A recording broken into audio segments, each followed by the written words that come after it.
Today marks 2 years since the U.S. Supreme Court overturned Roe v. Wade, which removed the federal right to an abortion. Washington correspondent Jesse Tenor reports on how both sides are marking this anniversary ahead of the election. Most national Democrats want to restore Roe at the federal level, while Republicans largely want to leave abortion policy to the states.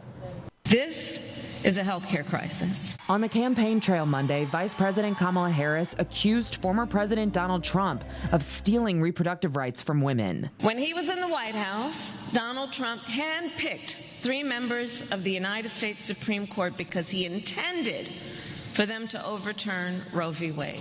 That decision came down exactly 2 years ago, which removed the federal right to an abortion. Protesters faced off Monday in front of the Supreme Court, which still has an abortion rights case to rule on this term. Harris warned a second Trump presidency would be even worse. He, quote, proudly takes credit for overturning Roe.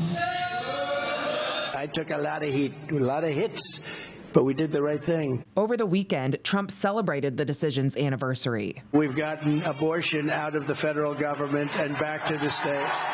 While President Joe Biden wants to bring back the federal right, Trump said voters in each state should decide. And that's the way it should be. Ahead of the candidates' first debate in this presidential election Thursday, South Dakota Republican Governor Kristi Noem told NBC she supports Trump's stance. Every state will look different. I think that's appropriate. But New York Democratic Governor Kathy Hochul told CNN that should be an advantage for President Biden. He should lean hard into the fact that now 1 out of 3 American women live with an abortion ban.